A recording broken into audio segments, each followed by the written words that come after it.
Hey, everybody, and welcome to Making Finances Sexy. My name is 𝐆𝐔𝐘𝐒. I'm your rent, rave, owned realtor and certified instructor with the company 101 Financial right here in our Valley of the Sun, making it my mission to assist you in moving out of renting and into home ownership, no matter your situation.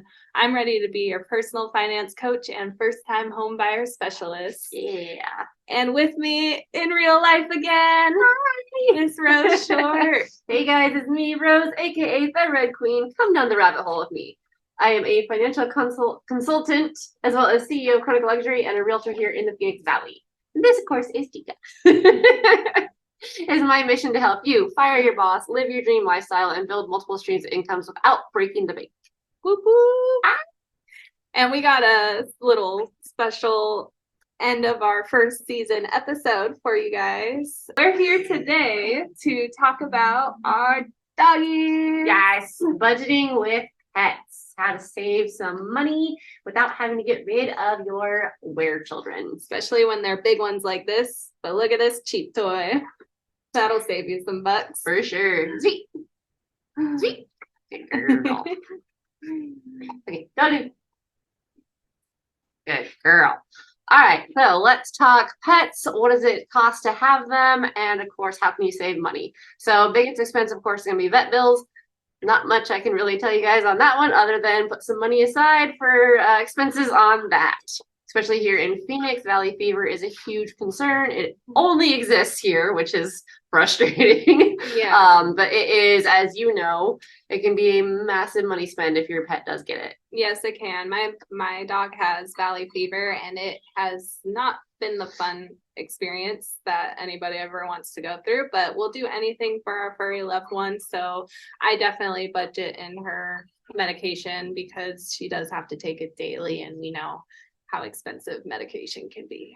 Yes, and that is where pet insurance does come in handy. There are quite a few providers now that have pet insurance. Oftentimes, if you're getting a dog from a breeder, your breeder will recommend vet insurance, or the rescue where you get your dog can usually recommend insurance as well. So yeah. Pet insurance can be a lifesaver for a lot of unexpected themes, but again, you have to budget for it. Yeah, I'm very grateful. We've had pet insurance for Makana since she was a puppy. Like, it started with a puppy plan and then it moved on when she got older. But yes, if I did not have that insurance, her vet bill and medications would be a lot worse than it is right now. So I'm very fortunate for that. And just like us, our pets have ailments that happen unknowingly. We don't know what could happen tomorrow. So if you have a pet, protect it like your child. Yes. And get insurance. And of course, you can get a little bit of a heads up of what to expect if you do breed analysis, background check kind of thing. If you have a mutt, get a DNA test so you know kind of what they're going to be predisposed for. I have German Shepherds, which of course are prone to hip dysplasia as well as other joint issues. So we have that to possibly look forward to. But we do things to mitigate that as well. So moving on from the vet bill, let's talk about food cost. Because if you're like me, you will starve and make sure your dog eats before you eat. Now, we feed raw, and there's many reasons that we feed raw. First, health reasons. It does cut down on our vet bill because we don't have to worry about dental care as much. The act of chewing the bones in their raw food actually brushes their teeth. So I don't have to worry about trying to take them to the dentist or brush their teeth or anything like that. It's all naturally taken care of. But raw can get expensive if you're going with pre-packaged raw. So there's a lot of companies out there now that you can buy frozen raw food and things like that. But you are, of course, paying for the convenience, which is why dog food was invented in the first place. It wasn't to make our dogs healthier. It was to make our lives as humans more convenient. And so if you're trying to feed raw and buying pre-done raw food, it can get pricey. What we do, our dogs primarily eat chicken quarters. We can go down to Walmart or Food City, get a 15-pound bag of chicken quarters for about $7, and that feeds our dogs for 2 days, and we have 4 dogs. And then of course we'll also add in some liver, some kidney, some heart, things like that. And I have a full video of that on my YouTube channel as well. It's with the Short Dogs YouTube, which we'll link in the description. But there are ways to make feeding raw super cheap. We basically spend about $10 a day feeding our dogs raw. versus what would be about $16 a day if we were feeding kibble based on our dog's weights and needs. And that would go up in the winter. Up in the winter because we're exercising our dogs more because it's finally cool enough to. Yeah. So in the long run, it does save to do raw and to do raw with you doing the preparation. It does take some extra time and planning, but it's so worth it for the health of your dog as well as the health of your bank account. The only time, in my opinion, raw is acceptable. All right, so let's talk toys next, right? As Jess showed you, doesn't take much to entertain my German Shepherd, especially if you have bigger dog breeds. Water bottles, it might drive you crazy, but dogs love water bottles. Our German Shepherds love them. It's their favorite toy. And the thing is, if they destroy it, it's fine. Just get another one.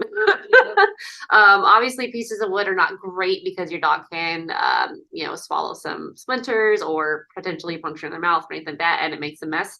So I don't typically recommend wood, but we are at Morosco right now, and she does love to run around in the back of the shop with the guys, and she knows where the scrap bucket is, so there's not much we can do to keep her out of it. But at home, we do have some Kongs, we have some Chewies and things like that. But again, if you're you don't need to go out and spend a whole bunch of money at Chewy or Petco or any of those. I mean, take some old clothes, tie them together, make something that they can tug with. Then not only are they able to tug and play and have fun, it's also got your scent on it, so it'll imprint on them even more and strengthen your bond. Yeah, I think in your backyard too, you have like a rope swing or like our tire. Yeah. Yeah. We had some bike tires that were no good, and they decided they loved them, and so they chewed one up completely. The other one I tied to the tree, and because Pictus is he's a 75-pound German Shepherd, and he likes to pull, and he's very strong when he pulls. And so it was either rip our shoulders out of socket or tie something to the tree for him to pull. And I will say they have gotten that off of our tree. They did eat the rope, and the tire is now destroyed, but it did keep them entertained for a good 7 months. Yeah, exactly. Or like my dog, she just loves ropes or balls. Like, she's very picky, and the balls, we only buy a couple of them, and they last for a long time with her. So a one-time fee, I guess, for some toys. Yeah. And then they're good. And again, if you have a bunch of old socks and stuff thrown away, just make a ball out of those. There's many ways to give them toys without actually having to run out and buy toys. Yeah. And freezing a wet towel is great, especially for puppies that are teething. Yes. Yes. All right. Next, and this one is I kind of get a little aggressive with this one sometimes, but it's equipment. So I see it all the time, people buying equipment for their dogs that they don't need. Harnesses are designed to make your dog pull. That's what they are for. So if all you're going to be doing with your dog is taking them on walks, maybe taking them for hikes every now and then, you don't need a harness, okay? I see this so many times with new dog owners where they're complaining about their dog pulling on walks and not just walking with a loose leash and everything like that, and they're walking them on a harness. Now, in some rare instances with smaller dogs and things like that, harnesses do become necessary because of the pressure on their throat. Especially, you see a lot in older, smaller dogs. They do need a harness because they just can't handle the collar anymore. However, for most dogs and most dog breeds, the collar, when it's placed correctly, not too tight or anything like that, is absolutely safe and it's absolutely fine. So if all you're planning on doing is going to the park and running around and throwing a ball for your dog and going on long walks, don't waste your money buying harnesses or things like that. Just get yourself a good collar and a good leash. The other thing I see a lot, especially when it comes to sport dog people, is they'll go out and they'll get the fancy collar, and then the training collar, and then the prong collar, and then the e-collar. And yes, you often do need all these things, but you don't necessarily need to buy them all at the same time. So, if you have a puppy, you want to wait until that puppy's pretty much done growing to start buying the more expensive equipment that you might need for whatever it is you're going to be doing. So if you're bike joring, you'll need a harness eventually. But you don't want to go out and buy a $30 harness, and then in 6 months buy another $30 harness, and then in 6 months buy another $30 harness. It's just not necessary. So, make sure if you're buying things for your dog, especially when it comes to equipment and whatnot, one, it's stuff that's going to last, and it's stuff that they're going to be able to grow into instead of out of. And two, make sure it's equipment you actually need. Yeah, that's awesome tips. Sexy. Sexy, yes. And then of course, there's always the argument about dog beds and things like that. Like our dogs, we have kennels, clearly because we have females and males. So we need to keep them separated when they're, the females are in heat. But a lot of people will go out and buy really expensive bedding and stuff. My male German Shepherd prefers to sleep on the tile because it's cooler. Like he would not sleep. He'll sleep in our bed a little bit, but then he's on the floor. Dika prefers the kennel. Yeah. And I've got a blanket in there for her, and I've got like one of my old sweaters in there for her. And she scoots them into the back and sleeps on just the floor of the kennel. So while yes, there's an argument that, dog beds can be good for them, they're not necessarily a necessity. So, if it's not something that you can afford, it's fine. They don't need a dog bed. Just an old blanket or your bed or a spot on the couch or whatever it might be. You can make a spot for them to feel safe and to, sleep without having to go out and spend a bunch of money. Yeah, my dog, we bought her a nice Costco dog bed and it took her forever until now she finally lays in it, but she's the same way. She prefers the floor or an old blanket. Yeah. Because again, it's got your smell on it, so it's a comfort thing. Yeah. Other than that, treats and things can get expensive as well. I mean, we cheat. We get just plain old jerky from one of the Hispanic markets here. Our dogs love that because, again, they're fed raw and it gives them a different protein source. Frozen banana pieces can be perfect. Frozen blueberries, Dika loves. Carrot sticks are super cheap and dogs like them. Apples are good for them as long as you don't give them the core or seeds. Now, most of the fruits and veggies and whatnot, they can't actually digest properly if they're not blended or anything like that. But again, it's a good little snack for them. But if you're gonna be doing training and you have a high food drive dog, 𝐆𝐔𝐘𝐒 makes pretty decent treats, but they can get kind of pricey if you're buying a lot of them.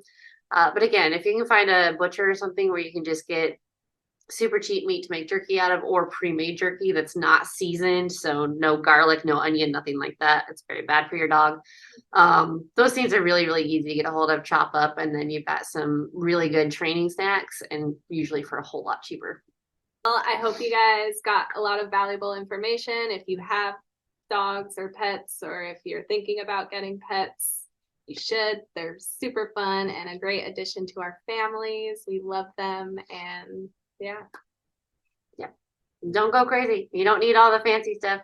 Your dog doesn't care, I promise. Dog just wants your time with you. Yes, and speaking of time with you, enjoy the holidays, my Making Finances Sexy family. And we'll see you again in the new year. Yes.